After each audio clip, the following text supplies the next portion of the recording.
A very good morning class.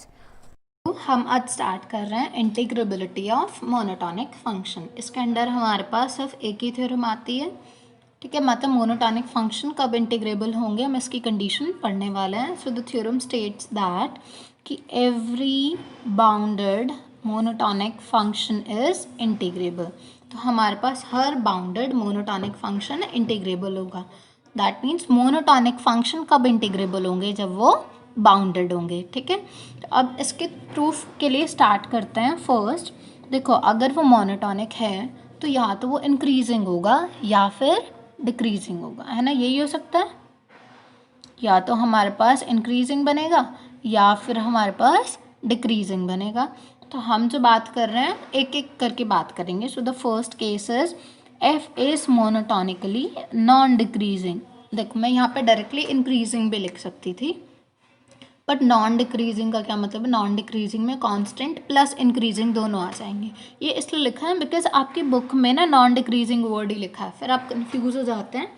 So that's why I am writing non decreasing. तो non decreasing means जो decrease नहीं कर रहा, तो that means that can be constant, या तो कांस्टेंट होगा या फिर इंक्रीजिंग होगा, बिकॉज उसने डिक्रीज नहीं करना बस।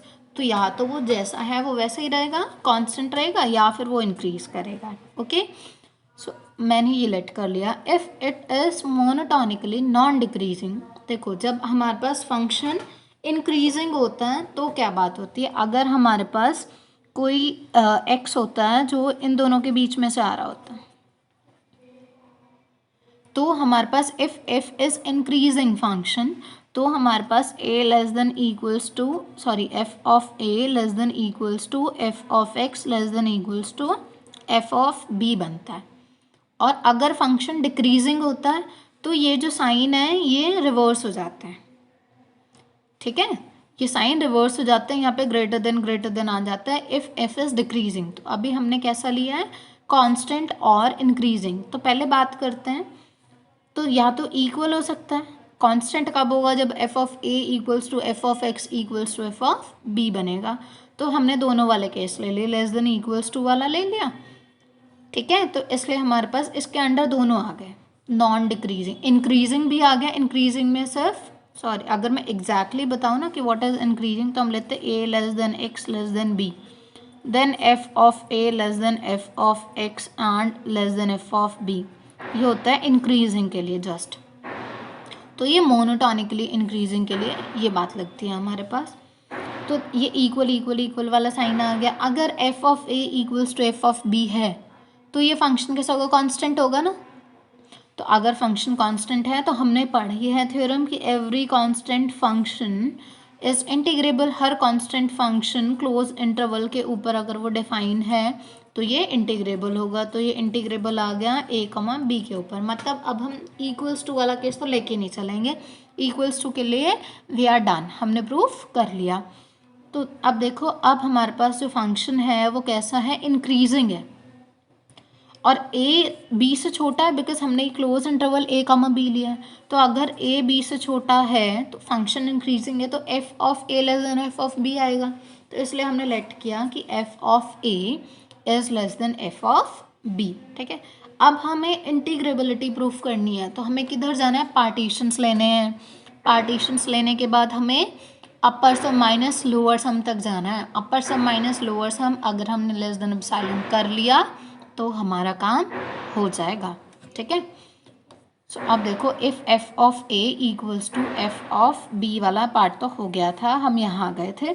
तो हमने क्या किया, एप्सिलॉन ग्रेटर देन 0 भी गिवन, पार्टीशन कर लिए, और ये del r length of rth interval ले लिए, है ना। आई आर क्या है हमारे पास, X are minus 1 to X R, ठीक है। ये हमारे पास rth इंटरवल आ गया। ये वाली नाम जो हमने ली है ये मैंने आप लोगों को ऑलरेडी बताया हुआ है कि हम अभी नहीं चूज़ करेंगे, हम एंड में चूज़ करेंगे, क्योंकि हमें फिर समझ नहीं आता कि हमें यहाँ पे क्या लेना है। हमें at the end upper sum minus lower sum less than epsilon चाहिए, उसके अकॉर्डिंग जो भी बनता होगा वो हम बना लेंगे। अब फंक्शन इज मोनोटॉनिकली इंक्रीजिंग। अगर फंक्शन इंक्रीजिंग है तो दैट मीन्स इंटरवल के ऊपर जैसे ये जा रहा मीन्स फंक्शन ऐसे जा रहा होगा, तो जो छोटा पॉइंट है यहाँ ए है यहाँ बी है, तो जो छोटा पॉइंट है छोटे पॉइंट के ऊपर वैल्यू छोटी वाली आएगी मतलब इन्फीमम मिलेगा, और बड़ी वाली वैल्यू के ऊपर सुप्रीमम मिलेगा।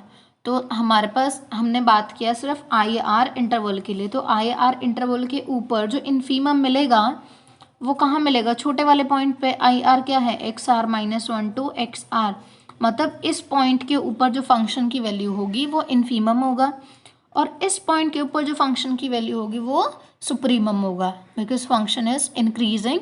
तो छोटे पॉइंट पे छोटी वैल्यू, बड़े पॉइंट पे बड़ी वैल्यू।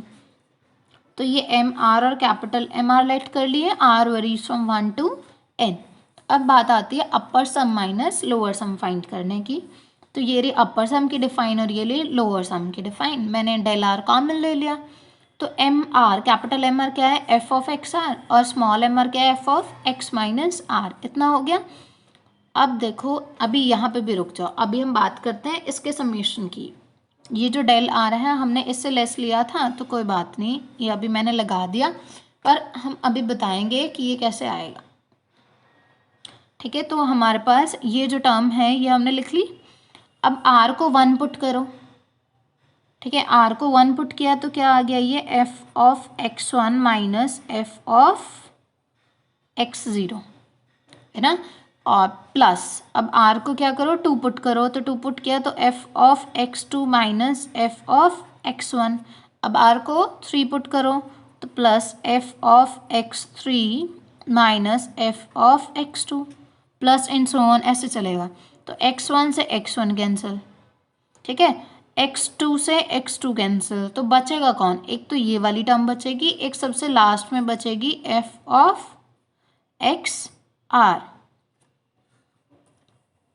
मतलब एक्स एन तक पुट करना है ना, तो एक्स एन। तो दो टर्म्स बचेंगी, कौन कौन सी, एक तो बचेगी एफ ऑफ एक्स एन, और ये प्लस में बचेगी क्योंकि आगे वाली टर्म्स प्लस में बच रही हैं, और ये क्या है माइनस में एफ ऑफ एक्स नॉट, और एक्स एन क्या है हमारे पास बी, और एक्स नॉट क्या है हमारे पास ए। तो we are left with F of B minus F of A. तो यहाँ पे लिखा है F of B minus F of A. तो इसलिए हम लोगों ने इसको less than epsilon upon F of B minus F of A लिया था इस नॉर्म को, कि सो दैट कि हमारे पास ये दोनों टर्म्स कैंसिल आउट हो जाएं और हमारे पास सिर्फ एप्सिलॉन बचे। ठीक है, तो upper sum minus lower sum less than epsilon, so this means my F is integrable. तो अब पता लग गया कि हमने नॉर्म को इस टाइप से क्यों लेट किया। अब सिमिलरली हमारे पास आता है केस 2। देखो ये रहा केस 2। तो केस 2 में हमारे पास क्या होगा, if F is monotonically non decreasing. तो अगर नॉन डिक्रीजिंग ले लिया तो अगर दोनों इक्वल हुए तो फिर से वही case, means function is constant and constant function is integrable, तो एफ इंटीग्रेबल हो जाएगा। बट अगर हमारे पास ये फंक्शन कांस्टेंट नहीं है, मीन्स ये दोनों चीज़ें नहीं है, तो हम क्या लेट करेंगे, वहाँ पे हमने लेट किया था f of a less than f of b, because हमारा फंक्शन इंक्रीजिंग था। बट इस बार फंक्शन डिक्रीजिंग है, तो छोटे वाला जो पॉइंट है उसके ऊपर बड़ी वैल्यू आएगी, तो f of a is greater than f of b. हम अब ये लेट करके चलेंगे। ठीक है, तो अब हमने सेम वही केस करना है। अब देखो ये जो पॉइंट्स हैं, जो सुप्रीमम मिलेगा इस बार हमें, और जो इन्फीमम मिलेगा इस बार उल्टे मिलने वाले हैं, है ना। छोटे वाले पॉइंट के ऊपर हमें बड़ी वाली वैल्यू मिलेगी और बड़ी वाले पॉइंट पे छोटी वाली वैल्यू मिलेगी। तो ये जो इंटरवल था कौन सा, x r comma x are minus 1, इसके ऊपर ये जो एक्स आर माइनस सॉरी उल्टा लिख दिया ना, हाँ उल्टा लिखा है। So this is x r -1 to x r, है ना। तो ये है छोटा पॉइंट, छोटे पॉइंट के ऊपर क्या मिलेगा हमें, सुप्रीमम, बिकॉज फंक्शन डिक्रीजिंग है।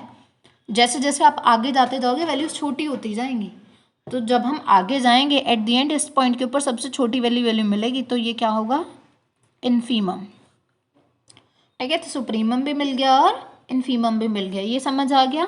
नॉर्म तो मैं आपको एंड में बताऊंगी कि ये हमने कैसे लेट किया, जैसे हमने लास्ट वाले केस में देखा। सो देखो अपर sum minus lower sum find करना है, तो ये तो सेम ही टर्म आएगी। इसको डेल की मैंने वैल्यू लगा दी, कोई बात नहीं, अभी हम देखने वाले ना कि ये कहाँ से आया। तो अब ये टर्म बन गई, अब ये कैसे बनी, इस बार पहले वाले से उल्टी वाली टर्म्स बनी है, क्योंकि हमारे पास एम आर किसके ऊपर था, एक्स आर माइनस वन, और जो स्मॉल एम आर था वो एक्स आर था। तो इस बार जब आप इसको ओपन करोगे तो देखो हमारे पास क्या टर्म है, यहाँ पे ओपन करके दिखाती हूँ मैं आपको, f of x are minus one minus F of x r, ये है ना। तो आर को वन पुट करो तो क्या आएगा, f of x not minus F of x one plus f of x one minus F of x two, ऐसे आएगा। अब थ्री पुट करो, सॉरी टू पुट करो, नहीं वन कर लिया, टू कर लिया, हाँ थ्री की टर्न है, F of x two minus F of x three plus in so on चल रहा है। देखो टर्म्स कैसे कैंसिल आउट हो रही है, ध्यान से देखो, एक्स वन से एक्स वन गया, एक्स टू से एक्स टू गया, तो कौन बचा, फर्स्ट वाला और लास्ट वाला। लास्ट वाला क्या होगा हमारे पास, एन जब पुट करोगे तो लास्ट वाला आएगा ना, तो एन पुट करो, f of x n minus one minus F of x n, तो ये यहाँ तक कैंसिल हो जाएंगे, लास्ट वाला बचेगा। तो we are left with what, f of x not minus f of x n, and f of x naught is f of a and f of x n is f of b. So I left with f of a minus f of b. तो ये directly ये लिख दिया f of a minus f of b। तो इसलिए इस बार epsilon के नीचे ना f of a minus f of b लिखा है। पिछली बार हमने b minus a लिखा था क्योंकि ये समेशन से b minus a बन रहा था, इस बार a minus b बन रहा है तो हमने a minus b लिख दिया। तो ये वाली टर्म से ये वाली टर्म कैंसिल आउट हो गई एंड यहाँ पे बचा सिर्फ epsilon and upper sum minus lower sum less than epsilon, what means what, our function is integrable. So we are done with the proof.